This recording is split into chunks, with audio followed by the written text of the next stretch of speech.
அமைப்பு என்ற மெனுவின் மீது கிளிக் செய்து அப்போது தோன்றும் பட்டியலில் பள்ளி வேலை நாட்கள் குறித்த விவரங்கள் என்ற சப்மெனுவை தேர்ந்தெடுங்கள். பள்ளி வேலை நாட்களை உள்ளீடு செய்வதற்கான திரை தோன்றும். அத்திரையில் நீங்கள் தேர்ந்தெடுத்த கல்வியாண்டில் உள்ள மாதங்கள் ஜூன் முதல் மே வரை பட்டியலிடப்படும். இந்த பட்டியலில் 3 களங்கள் காணப்படும். மாதம், மாதத்தின் மொத்த நாட்கள், அந்த மாதத்தில் பள்ளி வேலை செய்த நாட்கள். இதில் முதல் 2 களங்களும், அதாவது மாதம் மற்றும் மாதத்தின் மொத்த நாட்கள் பட்டியலிடப்பட்டுவிடும்.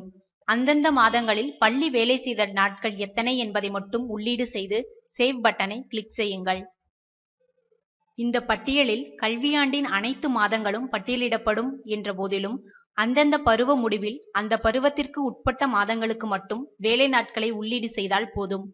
அதாவது முதல் பருவ முடிவில் ஜூன், ஜூலை, ஆகஸ்ட், செப்டம்பர் ஆகிய 4 மாதங்களுக்கு மட்டும் பள்ளி வேலை நாட்களை உள்ளீடு செய்தால் போதுமானது. அடுத்து மாணவர்களின் வருகை விவரங்களை மாதவாரியாக எவ்வாறு உள்ளீடு செய்யலாம் என்பதை பார்ப்போம்.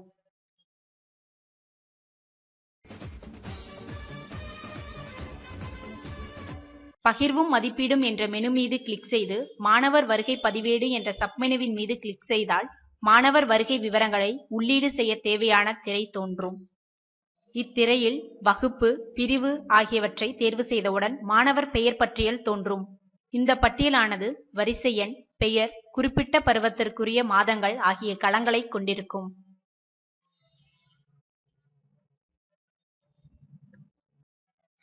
ஒவ்வொரு மாதமும் 2 களங்களை கொண்டிருக்கும். முதற்களம் அந்த மாதத்தில் பள்ளி இயங்கிய வேலை நாட்களின் எண்ணிக்கையை கொண்டிருக்கும். இரண்டாவது களத்தில் மாணவன் அந்த மாதத்தில் பள்ளிக்கு வருகை தந்த நாட்களின் எண்ணிக்கையை உள்ளீடு செய்ய வேண்டும்.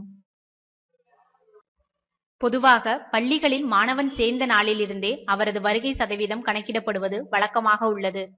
எனவே தாமதமாக பள்ளியில் சேரும் மாணவர்களுக்கு பள்ளி வேலை நாட்களின் எண்ணிக்கை வேறுபடும். அதை இந்த முதற்களத்தில் சரி செய்து கொள்ளலாம்.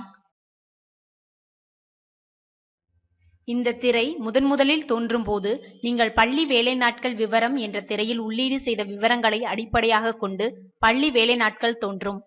அதில் திருத்தம் ஏதும் செய்ய விரும்பாவிடில் மாணவர் வருகை நாட்களின் எண்ணிக்கையை மட்டும் உள்ளீடு செய்து கொள்ளலாம். இறுதியாக சேவ் பட்டனை கிளிக் செய்து சேமித்து விடுங்கள்.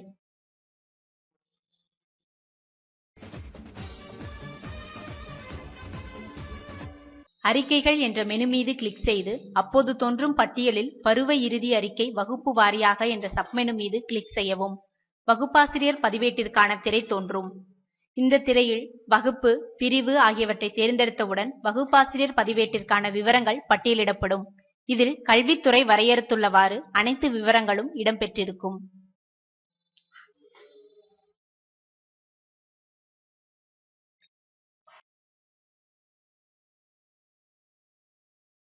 வலது மேல்புறம் உள்ள எக்ஸ்போர்ட் பட்டனை கிளிக் செய்தால் பட்டியலானது எக்ஸல் சாப்ட்வேருக்கு மாற்றப்பட்டு பிரிண்ட் எடுக்க தயாராக இருக்கும். இதை பிரிண்ட் எடுத்து ஃபைல் செய்துவிட்டால் வகுப்பாசிரியர் பதிவேடு தயார். அடுத்து நடப்பு பருவத்திற்கான ரிப்போர்ட் கார்டை பிரிண்ட் எடுப்பது எவ்வாறு என்று பார்ப்போம். அறிக்கைகள் என்ற மெனுவில் கிளிக் செய்து ரிப்போர்ட் கார்டு என்ற சப்மெனுவை கிளிக் செய்யுங்கள். ரிப்போர்ட் கார்டு பிரிண்ட் எடுப்பதற்கான திரை தோன்றும். இந்த திரையில் வகுப்பு மற்றும் பிரிவை தேர்ந்தெடுங்கள். மாணவர்களின் பெயர் பட்டியல் தோன்றும். மாணவரின் பெயர் மீது வைத்து கிளிக் செய்தால் மாணவருக்கான ரிப்போர்ட் கார்டு தயாராகிவிடும். கரண்ட் டேர்ம் ரிப்போர்ட் கார்டு என்ற பட்டனை கிளிக் செய்தால் ரிப்போர்ட் கார்டு பிரிவ்யூ தோன்றும். பிரிவ்யூ பக்கத்தில் இடது மேற்புறம் உள்ள பிரிண்டர் ஐகானை கிளிக் செய்தால் ரிப்போர்ட் கார்டு பிரிண்ட் ஆகிவிடும். இந்த ரிப்போர்ட் கார்டை மாணவர்களின் திரள் பதிவேட்டில் இணைத்துவிட்டால் ஒரு குறிப்பிட்ட பருவத்திற்கான வகுப்பாசிரியரின் பணிகள் நிறைவு பெற்றுவிடும். இதில் கல்வி இணை செயல்பாடுகளுக்கான ரிப்போர்ட்டை பெற அறிக்கைகள் என்ற மெனுவை கிளிக் செய்து அப்போது கிடைக்கும் பட்டியலில் கோ ஸ்காலர்ஷிப் SLF 3 என்ற சப்மெனுவை தேர்ந்தெடுங்கள். அப்போது தோன்றும் திரையில் வகுப்பு மற்றும் பிரிவை தேர்ந்தெடுத்தால் தேவையான விவரங்களுடன் பட்டியல் தோன்றும். அந்த பட்டியலை எக்ஸ்போர்ட் பட்டனை கிளிக் செய்து எக்ஸல் சாப்ட்வேருக்கு மாற்றி பிரிண்ட் எடுத்துக் கொள்ளலாம்.